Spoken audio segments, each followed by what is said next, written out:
बिस्मिल्लाहिर्रहमानिर्रहीम। अस्सलाम वालेकुम नाज़रीन, मैं हूं आपका मेज़बान अब्दुल जब्बार गुज्जर और आप देख रहे हैं मेरे साथ मेरा यूट्यूब चैनल। अल्लाह पाक से दुआ है कि अल्लाह ताला आपको सेहत और तंदुरुस्ती वाली ज़िंदगी अता करे।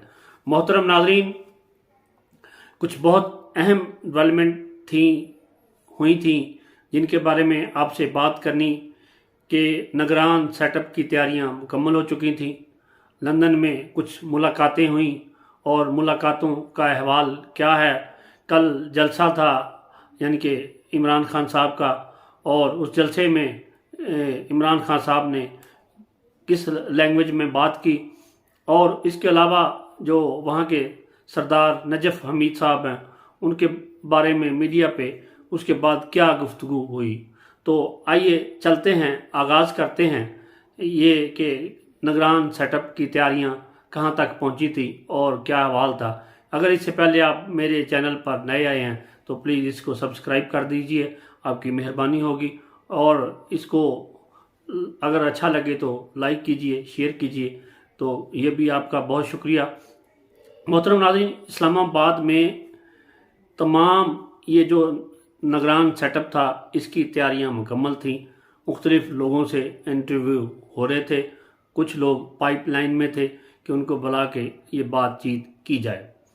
उनसे सवालात जो हो रहे थे वो इस तरह से हो रहे थे कि आप सलाब ज़दगान की इमदाद या हेल्प कैसे करेंगे, मायशत को कैसे संभाला दिया जाएगा, और जो सबसे अहम है कि आपके ज़िम्मे जो काम लगाया जाएगा वो होगा फ्री एंड फेयर इलेक्शन का, इसको कैसे पाया तकमील तक पहुंचाएंगे। कप्तान साहब तो राज़ी थे, मगर पीडीएम की जमातों ने आकर दरमियान में फड्डा डाल दिया कि जनाब ये कैसे हो सकता है, अगर आपने ऐसा किया या जो लोग ये करना चाहते हैं तो हम सख्त रद्द अमल देंगे, हम जलसे जुलूस करेंगे। फिर ये बात अब कुछ लगता है कि रुकी हुई नज़र आ रही है, और ये कल के जलसे जो सूरत हाल वो आपको पता चल गई होगी कि ये बात मेरा ख्याल है कि ख़त्म हो चुकी है।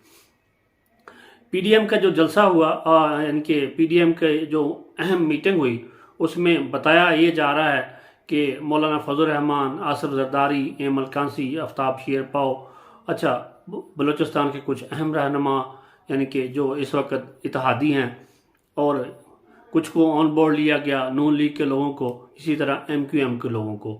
और ये सख्त अल्फाज में कहा गया कि अगर हुकूमती अदा जो भी इसको करवाना चाहते हैं, अगर उन्होंने इस तरह का सोचा तो फिर हम उनके खिलाफ सख्त रद्द अमल करेंगे और अवामी ताकत का मुजाहरा करेंगे, जलसे जुलूस करेंगे, और उनको जैसे भी ये सियासतदान एक दूसरे को ख़राब करते हैं इस तरह की बातें उन्होंने की। तो उसका अंदाज़ा आप ये लगा लीजिए कि मौलाना फजल रहमान साहब ने प्रेस कॉन्फ्रेंस करते हुए ये कहा कि अगर इमरान खान साहब की जुर्त है, इस्लामाबाद आना चाहते हैं तो आएँ, फिर राना सनाउल्लाह साहब भी आगे से तैयार हैं।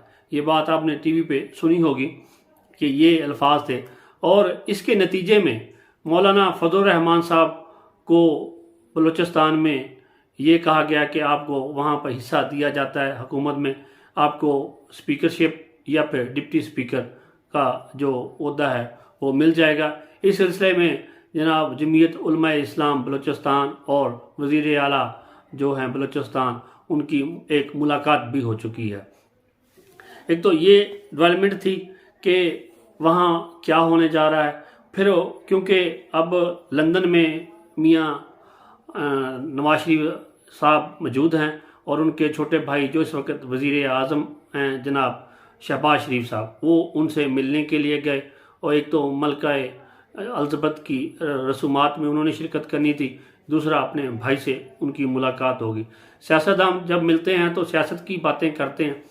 उन्होंने कहा कि आप डट जाएं, आप अप्रैल तक रुकें, अप्रैल में कोई तैनातियाँ होनी हैं उसको मौखर हो जाएंगी, तब तक या वो पाया तकमील तक पहुँच जाएंगी, आप अप्रैल के बाद जून तक का कहें, क्योंकि इस वक्त मुल्क में सैलाबी सूरत हाल है, और सैलाबी सूरत हाल के बाद आप तो ये कह दें कि जून इलेक्शन से पहले नहीं हो सकते। ये इस तरह की खबरें लंदन से आ रही हैं। अब लंदन से जनाब शहबाज शरीफ साहब जो वज़ीर आज़म पाकिस्तान है वो इस वक्त امریکہ میں ہیں، امریکہ کی جنرل اسمبلی میں انہوں نے خطاب کرنا ہے یا وہاں پہ جو پہنچ چکے ہیں کہ وہاں پہ وہ کیا بات کرتے ہیں وہ تو ایک فارمیلٹی ہے۔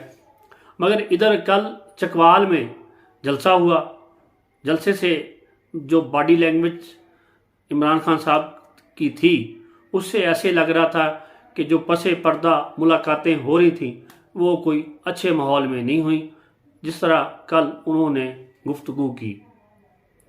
تو محترم ناظرین، آپ نے وہ سن لی ہوگی تقریر یا ڈیبیٹ کہ جس طرح ان کا انداز تھا جو پچھلے جلسے جلوس ہوئے ان سے مختلف تھا۔ کل وہ پھر والے پرانے عمران خان صاحب لگے، پھر انہوں نے کہا کہ ہم اسلام آباد کا گھراؤ کر لیں گے، اور اس طرح کے الفاظ تھے ان کی تقریر میں۔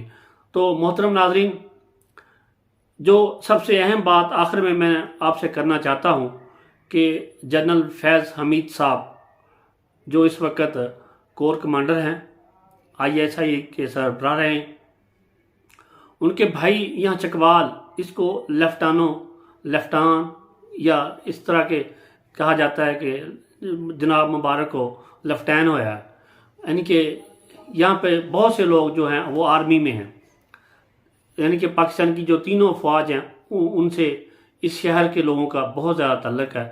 تو جنرل فیض حمید صاحب کی بات کر رہا تھا، اس کے بھائی ہیں سردار نجف حمید صاحب، وہ پہلے نائب تحصیلدار، پھر اس طرح کی وہ باتیں تھیں جو کل میڈیا پہ اچھالی گئیں۔